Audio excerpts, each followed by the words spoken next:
¿Ahí lo ven?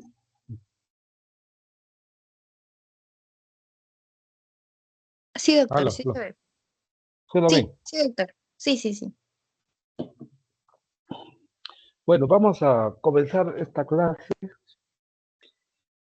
con una acentuación que la doctora Palomino me lo pidió expresamente. Siempre me lo pide, porque considera que esto es la parte más fundamental en esta rotación, la parte más importante en cuanto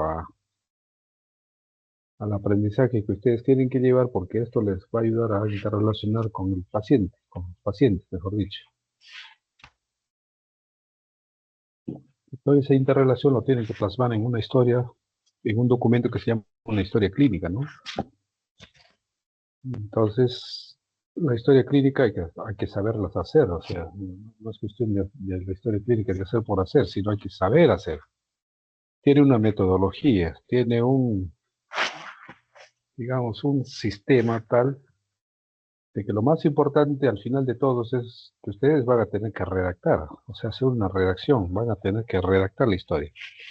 O sea, es como si fueran escritores, algo así, parecido. Según las palabras de ustedes, o tienen que redactar, y para eso, ¿qué tienen que hacer? Leer, pues voy a leer bastante. A mí los profesores me decían leer a Cervantes, ¿no? Bueno, pero partamos por la definición. Siempre hay que definir cualquier concepto que yo a mi grupo de alumnos ya les dije, ¿no? Que hay cosas que es lo que tienen que hacer. Primero se parte por la definición. ¿Qué cosa es la historia clínica? La historia clínica, ya dijimos, es un documento, ¿no? Es un documento médico, es un documento médico legal. ¿Que surge de qué? De la interrelación entre el paciente y el profesional de salud, pues. No, es decir, es una narración escrita, o sea, lo que el paciente nos ha narrado solo lo escribimos, pero tenemos que hacerlo de manera ordenada. ¿Qué cosa tenemos que anotar ahí? Todos los datos pues, referidos al enfermo, al paciente. Y que eso nos sirva a nosotros elaborar un juicio, o sea, presumir, ¿no? Definir qué cosa la enfermedad, pues. Y para eso que tenemos que tener habilidad, pues. Entonces, ¿qué tenemos que desarrollar? ¿Qué habilidades tenemos que desarrollar? Ver, pues, mirar, escuchar, ¿no? Comprender, describir, ¿no? El arte de ver y escuchar probablemente lo adquieren más, esto es un aforismo muy antiguo, ¿no?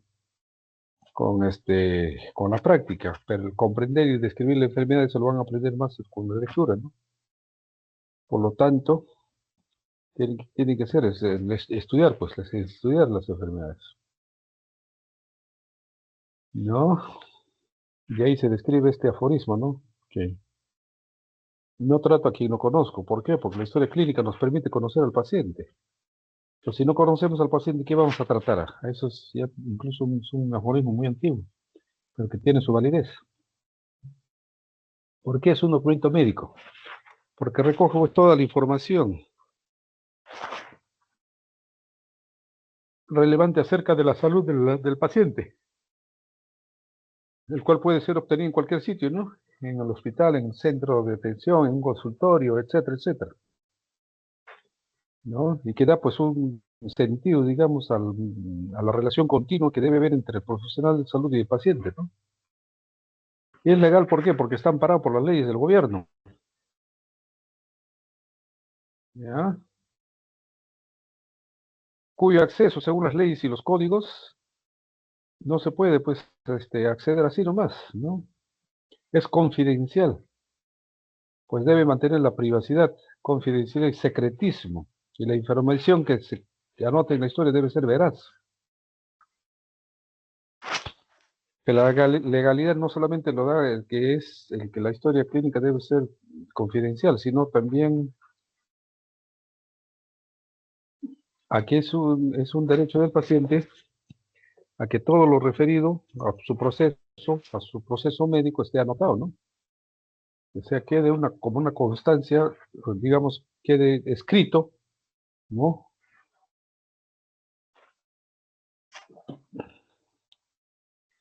todos los aspectos del paciente.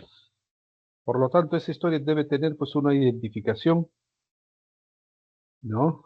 Identificación que puede estar dado por un número y eso pues va a ser único y es personal. La legalidad también le permite al paciente acceder a su historia cuando quiera. No podemos negarnos, porque la historia es del paciente, no es nuestra. ¿Ya? Y el acceder a una historia clínica sin ninguna autorización, pues es un delito, ¿no? Eso es así. ¿Qué funciones tiene la historia clínica? Como es un documento que recoge toda la información referida a la salud del paciente, entonces es imprescindible. Es un documento, pues la función es que cumple, es que guarda toda la información, todo lo que se ha hecho, todo lo que se le ha brindado, todo lo que se le ha planteado, todas las atenciones prestadas. O sea, debe estar anotado todo. ¿Qué otra función nos permite la historia clínica, digamos? Nos permite conocer, pues, al paciente. Nos facilita el trabajo, ¿ya? Nos permite dar una asistencia personalizada. Eso es así. Con la hipertensión, por ejemplo, ningún hipertenso es similar a otro, ¿no? ¿Ya? Ahora, ¿qué otra cosa, qué otra función tiene la historia clínica? Aprendizaje, pues aprendemos de lo que hacemos, ¿no? De lo que metemos la pata, ¿no? De los errores, también de los aciertos, ¿no? Las historias clínicas nos permitirán realizar trabajos de investigación, por supuesto. Nos permitirán o nos facilitarán mejorar los niveles de salud, o la calidad de la salud. También y gestionar mejor, probablemente sí, nos ayuden a gestionar mejor, realizar gestiones. Características de la historia clínica es confidencialidad, ya lo dijimos, disponibilidad, debe estar disponible en cualquier momento, ¿no? Única. Hay pacientes que tienen 2, 3 historias a veces, no, eso está mal, pues debe ser único para cada paciente. Y el cual nos va a permitir, pues, facilitarnos nuestra labor, ¿no? Es esencial. La historia clínica debe tener como una de las principales características la legibilidad, orden. Debe ser legible, porque si yo no entiendo, yo agarro una historia y no entiendo lo que escriben, ¿qué voy a hacer? ¿Me permitirá conocer a ese paciente? ¿Me permitirá saber qué enfermedades, qué le han hecho y todo? Por lo tanto, debe ser legible. ¿Ah? La información que contiene debe ser veraz. Pues es un delito introducir datos falsos, ¿no? Por si acaso. Hace años, ya hace años, pasaron 20 años cuando menos. Una vez cayó un ginecólogo, ¿no? No sé si ustedes alguna vez han escuchado esa noticia, ¿no?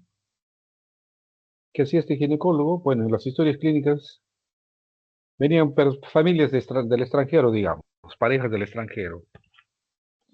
Y él los atendía y les generaba una historia y todo, y ponía ahí como que la pareja, o sea, la mujer estuviese gestando. De manera que aquí se conseguían un bebé y el ginecólogo les daba un certificado como que él les había atendido el parto y todo eso, ¿no? Y eso era completamente falso.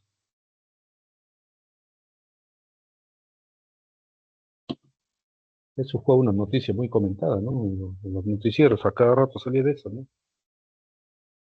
Bueno,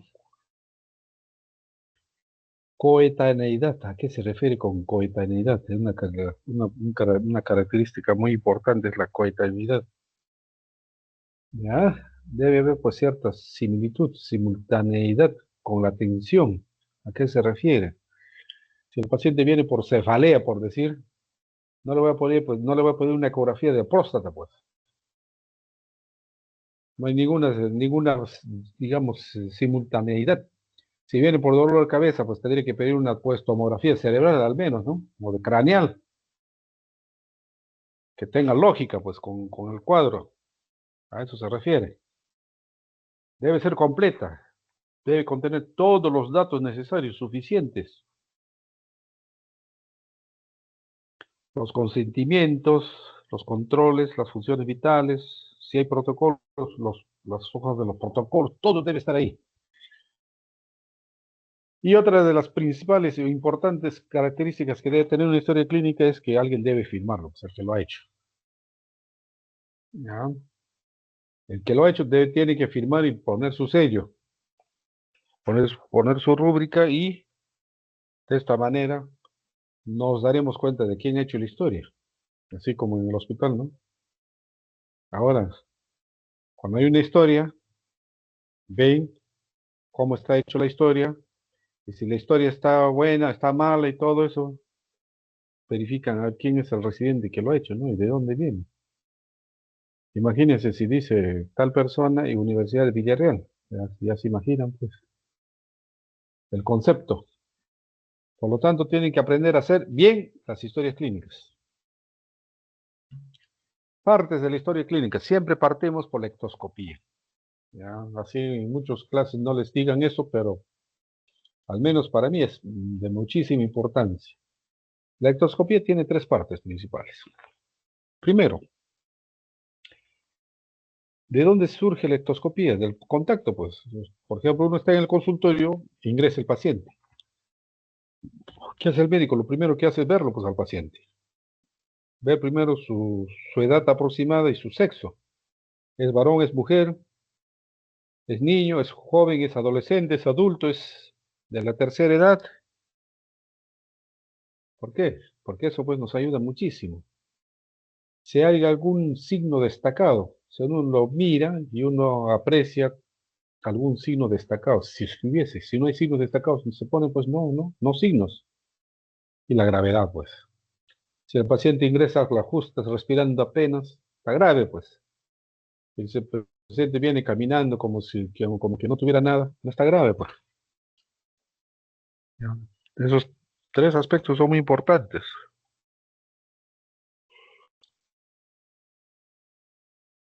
¿Y por qué? Porque eso también va a estar dentro de las demás partes, sobre todo de la parte que viene.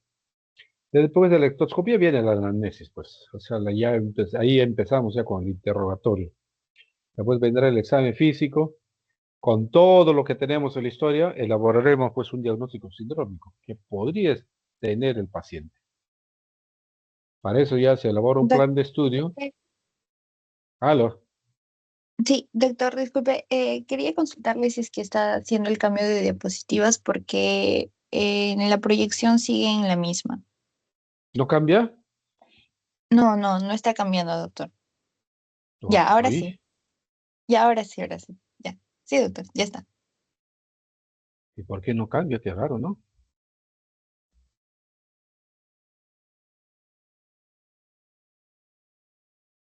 A ver, pues de repente aquí nomás lo voy a tener que dejar, voy a tener que ampliar un poquito más, a ver, el tamaño. A ver si puede otra vez hacer. Ya, ahora sí, ya está normal, doctor. De repente se congela un poco, a veces pasa así cuando comparten. Pero ya está bien. Bueno, estaba hablando de la electroscopía y después viene la anamnesis. Ya desde aquí ya comienza ya con la historia realmente, ¿no? De lo que viene del interrogatorio. Al examen físico, después con toda la información que tenemos, dije, elaborar un diagnóstico sindrómico para después elaborar un plan de trabajo. ¿Para qué? Para confirmar pues nuestra presunción o descartar, ¿no? Ya teniendo un diagnóstico definitivo podemos ya tener un tratamiento específico, ¿no? Se puede dar o omitir un tratamiento inicial, ¿no? De acuerdo a la presunción, pero el tratamiento definitivo va a ser dado ya al final cuando ya establezcamos el diagnóstico. Después tenemos la evolución en base al cuadro clínico que motivó la consulta. Ese es digamos, de la evolución. Pero no solamente eso, porque durante el proceso pudiera aparecer alguna otra situación, ¿no? ¿No? Pero básicamente es por el problema por lo que vino el paciente, ¿no? Seguimos, a ver, vamos a ver.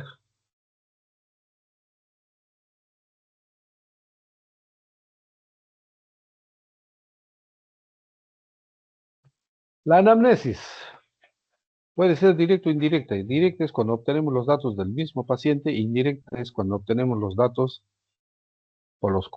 digamos, de manera indirecta, o sea, por decir, por ejemplo, un familiar o por cualquier otra persona que sea llegado pues, al paciente. No es indirecta. Por ejemplo, en pediatría, la anamnesis generalmente es indirecta, pues. Los niñitos, pues, no hablan, pues, no, todavía no, son bebés, por ejemplo. Entonces, la anamnesis tiene que ser indirecta, pues. La interrogación va a ser a la madre, prácticamente, qué es lo que ha notado, ¿no? En su bebé, que le ha llamado la atención y por qué es que viene, y cuál es el motivo por lo que viene, si es eso, no, no.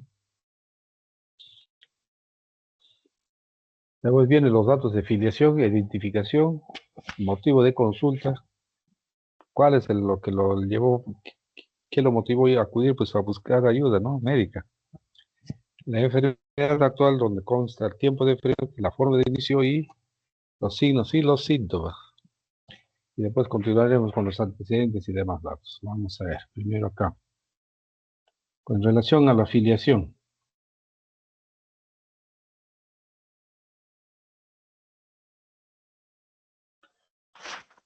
Cada dato de la afiliación nos da un dato que se considera que es de muchísima importancia. ¿Por qué es importante consignar el nombre y apellido en la historia clínica? Porque personifica, pues, personaliza, diríamos, al paciente. Personaliza desde el punto de vista de que esa historia le pertenece a él y nada más que a él. ¿Ya? El nombre y apellido, todo. Y personalizando, pues también nosotros mantenemos cierta distancia y cierto respeto, ¿no?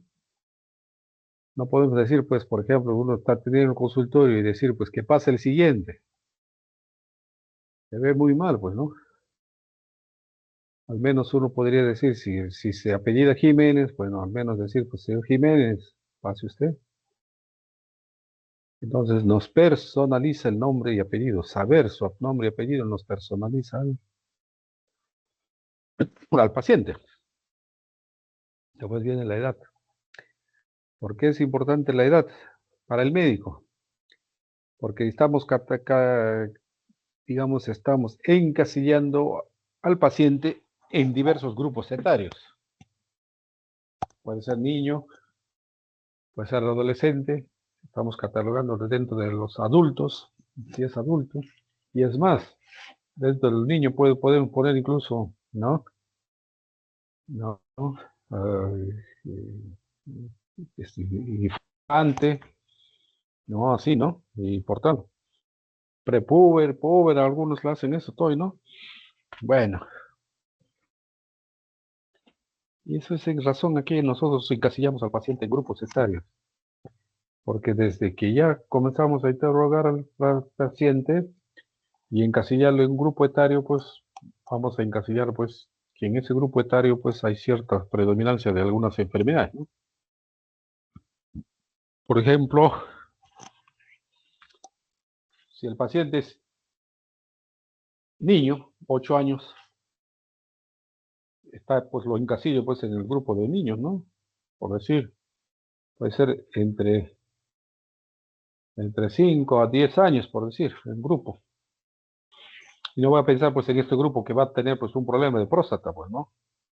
Tiene que haber lógica. Entonces yo ya estoy pensando ya. Entonces si es niño, ¿qué estoy pensando? En algún problema, pues, que afecta más a esa edad, o en esa edad. La edad, a eso se refiere. Sexo, igualito. Puede haber algunas enfermedades que estén más relacionadas con el sexo. Hay muchísimas enfermedades. Hay enfermedades que son propias, pues, de las mujeres, por decir, ¿no? Como también hay enfermedades propias de los hombres. La raza. En otros países le dan muchísima importancia y yo creo que tienen razón. Por ejemplo, en Estados Unidos le dan muchísima importancia.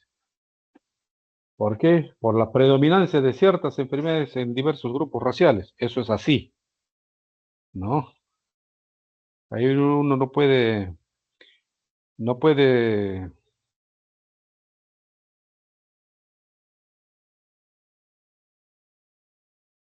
no puede, digamos, evitar esto, puesto que hay ciertas enfermedades que predominan en muchas razas, y en los países donde hay mucha no, cultura, digamos, variedad cultural, variedad racial, esto es de suma importancia, ¿no? El estado civil, ¿por qué será importante? Ustedes dirán, ¿qué importancia tendrá en la enfermedad o en la historia clínica el estado civil? Yo les hago una simple pregunta, ustedes piénsenlo. Ustedes ven a un paciente varón, por decir 30 años, tiene un problema, le piden unos exámenes y le dan su tratamiento. 30 años, ¿ah? Es casado, uno de ellos, y el otro es no casado.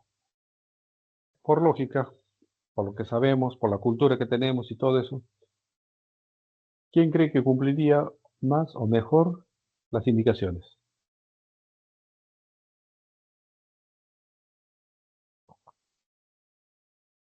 Con todo seguridad el casado, pues, más va a cumplir, no solamente, no tanto para el paciente, ¿no? Porque el paciente puede ser igualito de dejado, ¿no? Tanto en uno y como en otro, ¿no? El Estado. Pero, por decir, puede tener, pues, una esposa, el casado puede tener una esposa que esté, pues, ahí, como dicen, jorobando, ¿no? Ya tomaste tu pastilla, ya te toca esto, te toca lo otro, que esto te toca, te tienes que hacer esto y así. Y no me digan que no pasa. Usted con su papá y su mamá seguro que ha pasado algo parecido. Lugar y fecha de nacimiento. Claro, es importante, porque hay enfermedades que predominan en ciertos lugares. Con la fecha no tanto, pues la fecha más que todo me da la edad, ¿no? La fecha no tanto. El lugar sí, pues, y domicilio es importante. Y lugar de procedencia también, pues. No es lo mismo que vivo, pues, por decir. Ejemplo, muy exagerado. Un paciente que viene, por decir, de San Isidro. ¿De dónde? De la zona del Golfo. Tiene servicios completos y todo, pues. ¿Qué enfermedades infecto-contagiosas podemos encontrar ahí? Probablemente casi nada, ¿no? O muy pocos. Pero un paciente que viene, por decir, a ver, vamos a ver, ¿de dónde podríamos imaginarnos? Ya, ya de Pachacútec, ya, imagínense, de Pachacútec, es un arenal donde recién están poniendo agua, luz, ni hay agua, creo, ni desagüe, ni nada, ¿no? Entonces, ¿hay diferencias o no? Tenemos que pensar en esta situación, digamos, en esta característica de los datos de filiación. Por supuesto que sí, más si entendemos que nuestro país es un país muy partido, ¿no? En el sentido de que hay mucha desigualdad. Y instrucción, igualmente, igual, de casi igual manera. No es lo mismo enfrentar a un paciente muy instruido que a un paciente no instruido, pues. A veces como no instruido uno se tiene que poner a su nivel para que nos pueda contar cómo es el asunto, ¿no? No es tan simple. Lugar, ocupación, igualmente, porque hay muchas enfermedades que guardan relación con la ocupación, eso ténganlo en cuenta. Religión. En otros países la religión es de muchísima importancia, en los americanos, por ejemplo. ¿Por qué? Porque ahí hay mucho respeto a la persona, ¿no? ¿No? Y la persona responsable es la persona que va a ser el nexo, digamos, entre el paciente y el médico, por decir, ¿no? En este caso nuestro, entre el paciente y el médico. Ustedes todas las acciones y toda la información relevante se lo van a brindar a quién, por ejemplo, a la persona responsable, pues. En el caso de ese ejemplo que les ponía, por ejemplo, ¿quién podría ser la persona responsable? La esposa, pues, ¿no? Pero no van a ustedes pues ponerse en el plan de que viene el papá, pregunta, viene el hermano, pregunta, viene el otro, pregunta, viene, todo el mundo pregunta, ustedes tendrían que estar reportando a cada uno. No se puede hacer eso. Y ustedes tienen que también tener una forma de trabajar, ¿no? Porque tienen que decir, mire esto. Yo ya conversé toda la información que usted me está diciendo, que me está pidiendo, todo ya se lo he brindado a la persona responsable, que en este caso es, por decir, su esposa. Ya usted converse con ella, ¿no? Ahora ella si quiere les dará la información, si quiere, no también, ¿no? Ya, sí, ya depende, pues. Porque ya ella es la persona responsable. Seguimos, la análisis puede ser directa o indirecta, ya lo dijimos. El motivo de consulta es importantísimo. La causa o motivo de la concurrencia. Siempre es una sola cosa. Paciente viene, ¿por qué viene usted? ¿Cuál es el motivo de su visita? Doctor, porque siento que mi corazón me salta a medianoche, no sé cuánto. ¿Qué cosa es? Palpitaciones. Y el motivo de prueba sería palpitaciones. El registro es muy escueto, pues, obvio. Y a partir de aquí ya tengo que empezar a hacer y escribir el relato de acuerdo a las palabras del paciente, que es lo más. De las dos formas se puede hacer, pero es más, un poco más no científico, digamos. O lo haces ya con redactando, pues el médico lo redacta, ¿no? Por ejemplo, usted puede poner, refiere el paciente falta de aire al caminar 5 cuadras. Ustedes pueden anotar igual, ¿no? Refiere falta de aire al deambular 5 cuadras. Ya está. Pero desde un punto de vista ya técnico, médico, podrían decir, refiere disnea a moderados esfuerzos. ¿Está? ¿Se entiende o no se entiende?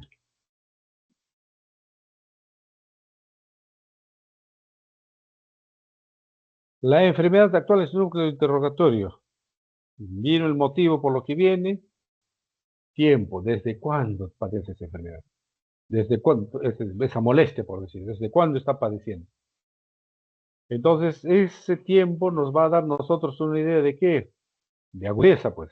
Se dice desde ayer, antes nunca, desde ayer es un cuadro agudo, pues. Pero si nos dice, desde hace 2 años viendo padeciendo esto, cada cierto tiempo y esto, no sé cuánto, y cada mes tengo episodios recurrentes y no sé. Y el último episodio hace unos 15 días y eso. Entonces, ya, pues eso sí es un problema crónico, ¿no? No es agudo. El inicio puede ser brusco o puede ser insidioso. Brusco, de un momento a otro. Estoy sano, completamente sano, y de un momento a otro me parece un dolor en el pecho. ¿Me da qué? Un infarto. ¿Cómo comenzó? Bruscamente. De manera insidiosa. Bueno, pues caminaba yo antes 10 cuadras, no me cansaba. Ahora camino 5 cuadras. Al año pasado caminaba 5 cuadras, me cansaba. Ahora camino 20 metros y me canso. Ajá, está progresando. Insidioso y progresivo, ¿no? Está empezando de a poquitos y progresivo. Y los síntomas y los signos, pues. Y los síntomas y los signos. Siempre hay un síntoma o signo cardinal, el más importante. Si el paciente viene por palpitaciones, el signo o síntoma será pues palpitaciones. Entonces de ahí a uno parte ya la historia. El paciente refiere, ¿no? Frecuentes episodios recurrentes de palpitaciones, generalmente en horario nocturno, ¿no? Sin aparente relación con ninguna actividad, por lo que durante el último episodio, como no presentó un episodio de duración más prolongada, entre media hora casi, es que el paciente decide acudir para una evaluación. Está. Es decir, que ha empeorado un poquito, se alargó, lo asustó y vino, pues. Es la historia, así se hace.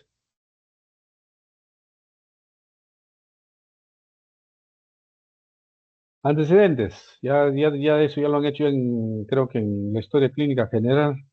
Solamente les voy a mencionar que los antecedentes son personales desde el punto de vista general, cómo vive, cómo come, cómo viste, etcétera, etcétera, dónde vive, todas esas cosas.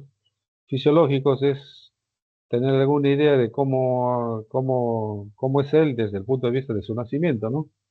Si nació de parto normal, si nació de cesárea, su desarrollo, cómo fue, tuvo alguna limitación, ¿no?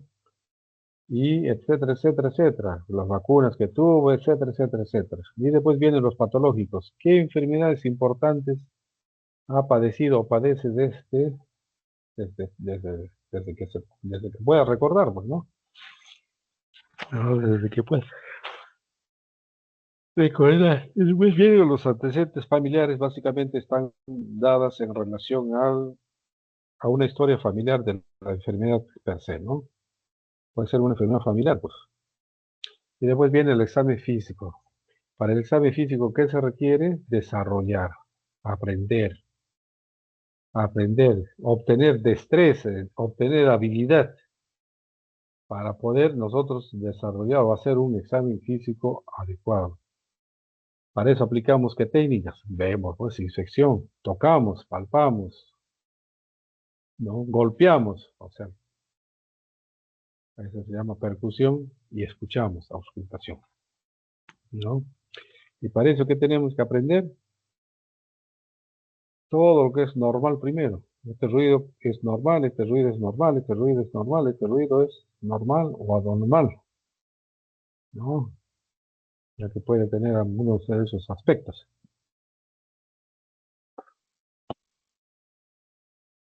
Siempre el examen físico hay que hacerlo pues con mucho tacto, ¿no? Porque a veces, sobre todo cuando el paciente es mujer, ¿no? Damas, es una dama, y el médico es, por ejemplo, el médico es este varón, ¿no? A veces pueden suscitarse ciertas cosas, ¿no? Hay mujeres, hay pacientes mujeres que a veces son muy susceptibles, ¿no? Yo, por ejemplo, cuando examino al paciente, ya no los examino, pues ya calateándolo, como se dice, ¿no?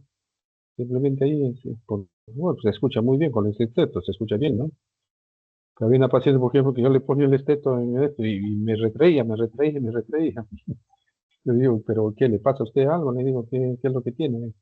No, es que no me gusta que me toquen. Ah, bueno, que yo no estoy tocando, le digo, yo voy a escuchar.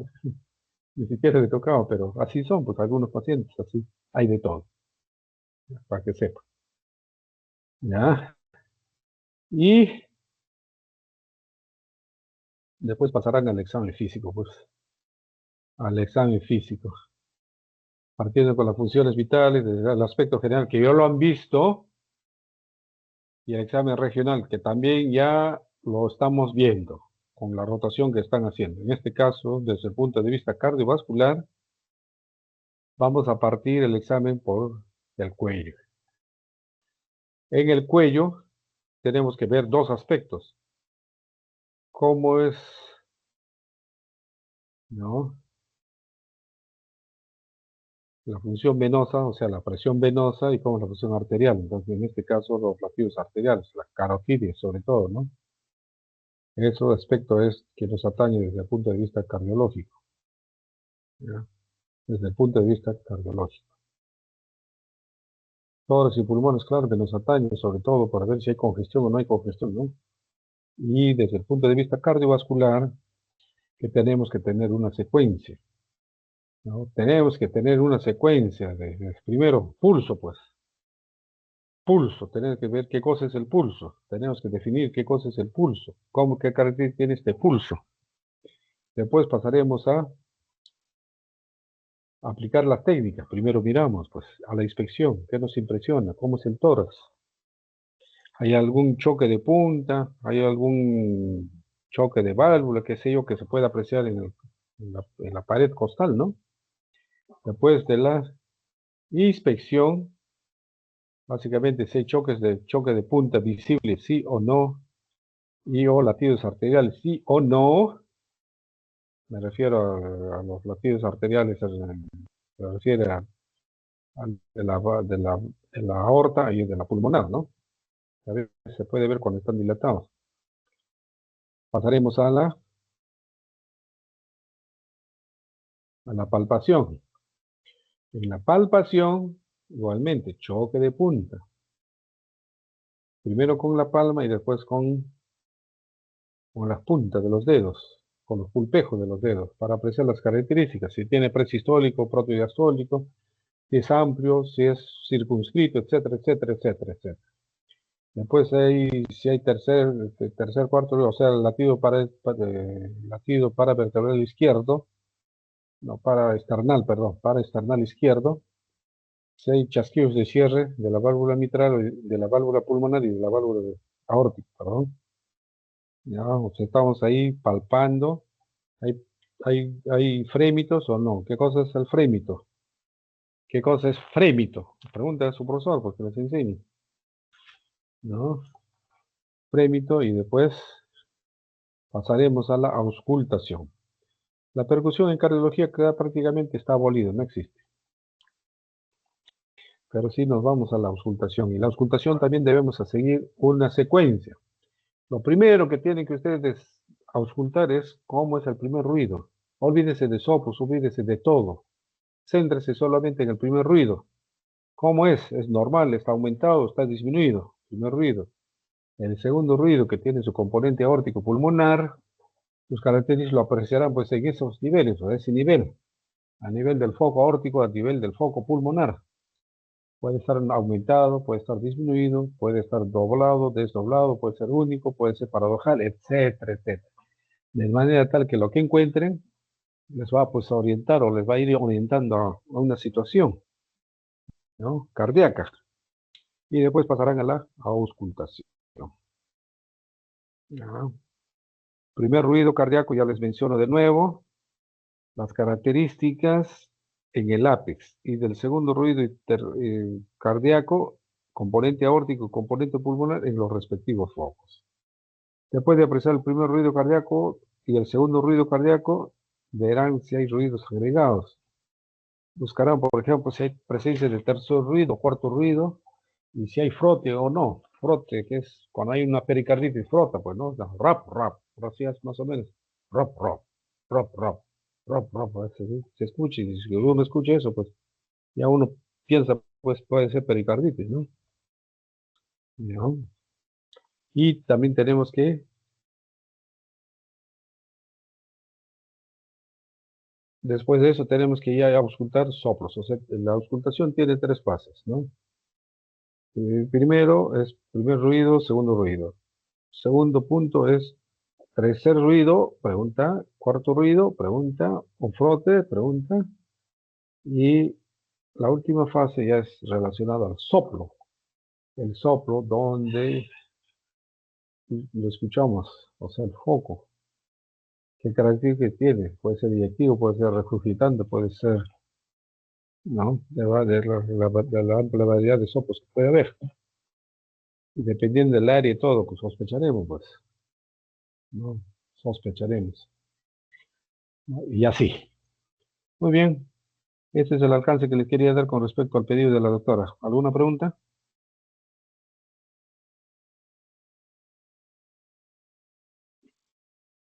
¿Pregunta? No, doctor, me parece que no hay duda. Ya, Todo claro. delegada, por favor, me mandas la asistencia. Normalmente esto yo debía de generar esto, pero como yo me hacía un poco tarde, preferí entrar a lo tuyo y ya no generar la clase. ¿Ya? ¿Está bien o no? Me manda la asistencia. Sí, sí, doctor, yo le envío la asistencia, no se preocupe. Ya. Hasta luego. Ya. Muchas gracias, doctor.